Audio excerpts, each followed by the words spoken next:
Hello दोस्तों अभी कुछ दिन पहले मैंने एक वीडियो बनाई थी जिसमें मैंने डिस्कस किया था कि कैसे आप SWP के थ्रू म्यूचुअल फंड से एक फिक्स्ड मंथली इनकम जनरेट कर सकते हैं। तो उस वीडियो पे काफ़ी सारे कमेंट में दो कमेंट्स जो कॉमन क्वेश्चन मेरे से पूछे गए थे, उसमें से एक सवाल था कि क्या हमको SWP के लिए सिर्फ एक म्यूचुअल फंड यूज़ करना चाहिए या 2-3 म्यूचुअल फंड यूज़ करने चाहिए, और दूसरा क्वेश्चन ये था कि वो कौन से बेस्ट म्यूचुअल फंड्स मुझे लगते हैं SWP जिससे आप करा सकते हैं।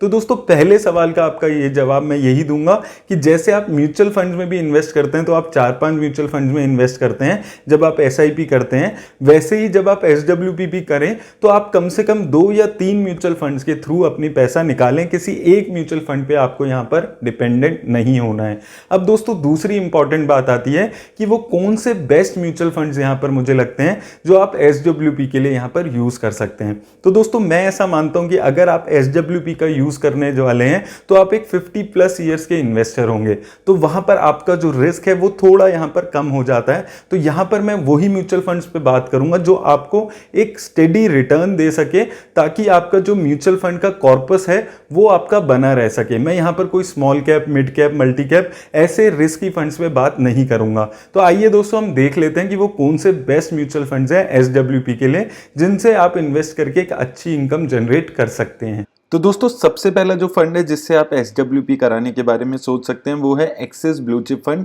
ये एक लार्ज कैप फंड है। लार्ज कैप फंड दोस्तों वो फंड होते हैं जो टॉप 100 कंपनीज में अपना मेजर पैसा लगाते हैं, तो यहाँ पर डाउनसाइड का जो रिस्क है वो काफ़ी कम रहता है। इसकी अगर हम एसेट अंडर मैनेजमेंट की बात करते हैं तो 28,000 करोड़ से ज़्यादा का इसका एसेट अंडर मैनेजमेंट है, लेकिन इसकी जो एक्सपेंस रेशो है ये काफ़ी रीजनेबल है। सिर्फ 0.49% की एक्सपेंस रेशो ये फंड अभी आप लोगों से चार्ज कर रहा है। अगर मैं क्विकली इसकी कंपनीज यहाँ पर आपको दिखाता हूँ टॉप 10, तो यहाँ पर आप देख सकते हैं Infosys, HDFC bank, Bajaj finance, TCS, Kotak Mahindra bank, Avenue supermart, Reliance industries जैसी बड़ी बड़ी कंपनीज इस फंड के पोर्टफोलियो में यहाँ पर मौजूद है। ये सारी ही लार्ज कैप कंपनीज हैं और ये यहाँ पर आपको डाउनसाइड का जो रिस्क है वो काफी कम कर देती है, जो कि एक SWP वाले जो भी आप फंड है जिसमें भी आप SWP कराते हैं उसमें काफी ये जरूरी हो जाता है। अब दोस्तों अगर हम इस पे रिटर्न पे आपको यहाँ पर बात करें तो अगर आपने 10,000 रुपए से इस फंड में वन टाइम इन्वेस्टमेंट की होती तो वो पैसा आपका 5 सालों में इस फंड ने डबल कर दिया है। 10,000 रुपए आपके लगाए हुए 5 सालों में 22,000 रुपीज हो गए हैं। 18% के आसपास की रिटर्न इस फंड ने आपको जनरेट करके दी है अगर आप 5 सालों की बात करते हैं। वहीं अगर आपने इस फंड की शुरुआत में यानी कि जनवरी 2013 में ही इस फंड में 10,000 रुपए लगा दिए होते तो वो पैसा आपका 40,000 इस फंड ने बना दिया, यानी कि 17% के आसपास की रिटर्न। अब दोस्तों अगर आप लोग SWP करके अपना पैसा निकालना चाहते हैं तो एक्टिव फंड्स के अलावा इंडेक्स फंड यानी कि पैसिव फंड्स भी आप लोगों के लिए एक अच्छी ऑप्शन यहाँ पर रहता है, क्योंकि जो इंडेक्स फंड्स होते हैं वो काफ़ी ज़्यादा आपको स्टेबिलिटी आपके पोर्टफोलियो को बना कर देते हैं। तो यहाँ पर दूसरा फंड जिस पे मैं बात करने वाला हूँ वो एक इंडेक्स फंड है, UTI निफ्टी 50 इंडेक्स फंड। तो दोस्तों ये जो फंड है ये निफ्टी 50 का जो इंडेक्स है उसको रेप्लीकेट अपने पोर्टफोलियो में यहाँ पर करता है। तो इसका जो एसेट अंडर मैनेजमेंट है ये 4,300 करोड़ के आसपास का चल रहा है, और इसकी अगर हम एक्सपेंस रेशो पे बात करते हैं तो 0.2% की एक्सपेंस रेशो ये अभी आप लोगों से चार्ज कर रहा है। अब दोस्तों अगर हम इसकी कंपनीज पे यहाँ पर बात करते हैं तो यहाँ पर आप देख सकते हैं Reliance industries, HDFC bank, Infosys, ICICI bank, TCS, Kotak Mahindra, ऐसी जितनी भी नामी कंपनीज है इंडिया की बड़ी बड़ी कंपनीज है वो यहाँ पर आपको निफ्टी 50 इंडेक्स में दिखेगी, और जो भी कंपनीज जिस भी प्रोपोर्शन में निफ्टी 50 इंडेक्स में होगी वही UTI निफ्टी 50 इंडेक्स फंड में यहाँ पर रेप्लीकेट होती हुई दिख रही है।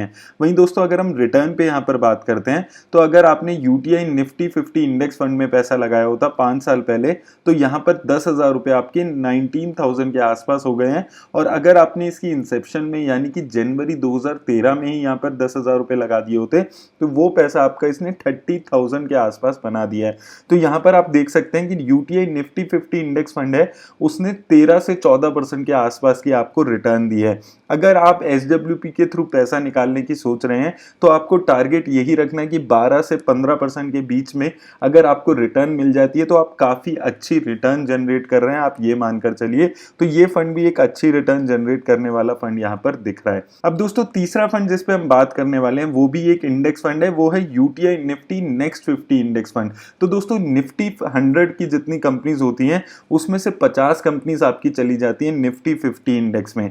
उसके अलावा जो 50 कंपनीज बच जाती है वो निफ्टी निफ्टी नेक्स्ट 50 इंडेक्स में चली जाती है, तो ये भी 50 लार्ज कैप कंपनीज ही होती है। लेकिन यहाँ पर आपको इस फंड को अपने पोर्टफोलियो में ऐड करने से एक अच्छी डाइवर्सिफिकेशन अपने पोर्टफोलियो में आपको मिल जाएगी। अब दोस्तों यहाँ पर अगर हम इसके एसेट अंडर मैनेजमेंट की बात करें तो ये 1000 करोड़ के आसपास का एसेट अंडर मैनेजमेंट अभी इसका है, लेकिन इसकी एक्सपेंस रेशो थोड़ी हायर साइड पे आपको लग सकती है।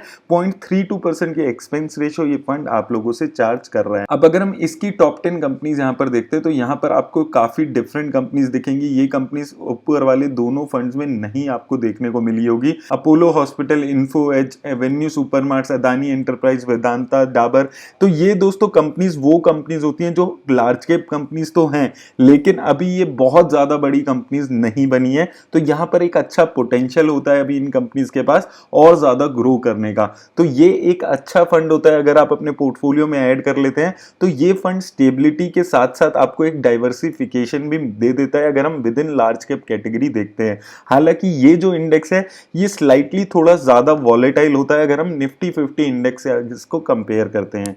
अब दोस्तों अगर हम यहाँ पर रिटर्न पे बात करते हैं तो ये फंड लगभग 3 साल पुराना है। तो अगर आपने 10,000 रुपए से इस फंड में शुरुआत की होती तो एक साल में आपका वो पैसा 14,000 के आसपास हो गया और 2 सालों में 15,000।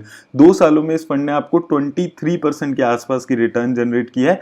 वहीं अगर आपने 3 साल पहले इसमें पैसा लगा दिया होता तो 10% के आसपास की रिटर्न आपको मिल रही है। दोस्तों अगर आप SWP के थ्रू पैसा निकालना चाहते हैं तो आपको एक चीज अपने माइंड में बहुत ज्यादा क्लियर रखनी है कि आपको रिटर्न्स का लालच बहुत ज्यादा नहीं करना है। आपको अपनी कैपिटल की सेफ्टी देखना बहुत ज्यादा जरूरी है। और ये जो फंड्स मैंने अभी तक आपको बताए हैं ये इंश्योर करते हैं कि जो आपकी कैपिटल है वो कम वॉलेटाइल फंड्स में लगी हो। हालांकि रिस्क इन फंड्स में लगाने में भी रहता है, लेकिन यहाँ पर जो रिस्क है वो कंपैरेटिवली काफी कम हो जाता है। और दोस्तों अगर आपको और भी कम रिस्क लेना है तो आप एक बैलेंस्ड एडवांटेज फंड में भी यहाँ पर इन्वेस्ट कर सकते हैं। तो चौथा जो फंड मैं आपको बताने वाला हूँ वो एक बैलेंस्ड एडवांटेज फंड है।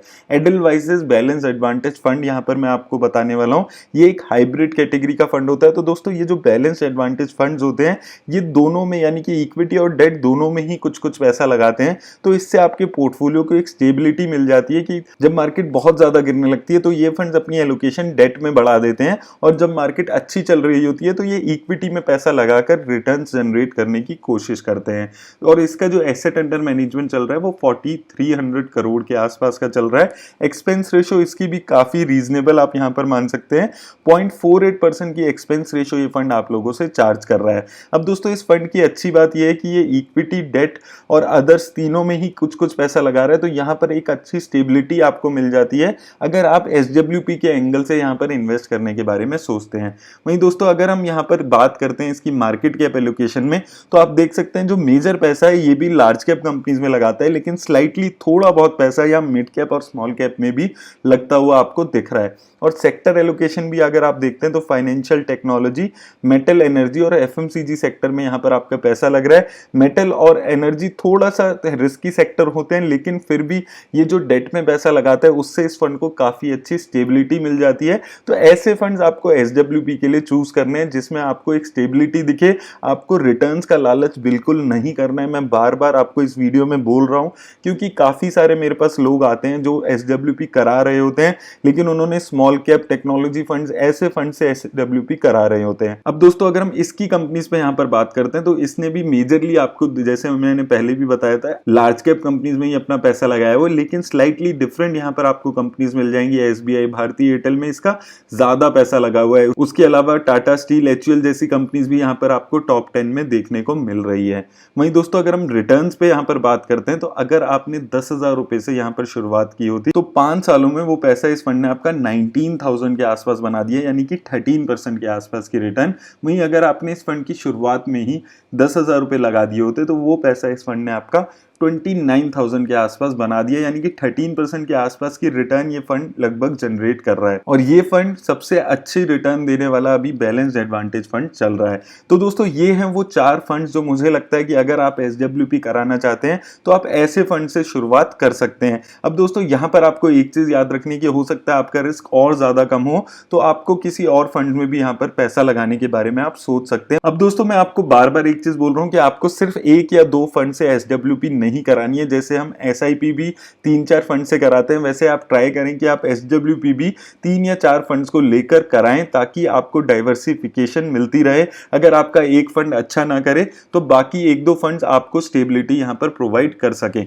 मेरी तरफ से दोस्तों आज इस वीडियो पे इतना ही। उम्मीद करता हूँ कि जो आपका सवाल आ रहा था बार बार SWP के फंड्स के लिए, इससे वो आपकी प्रॉब्लम रिजॉल्व हो जाएगी। अगर आपको अभी भी कोई डाउट है तो मुझे कमेंट सेक्शन में जरूर पूछें, मैं कोशिश करूंगा आपके सभी सवालों के जवाब देने की। मेरी तरफ से आज इतना ही, धन्यवाद।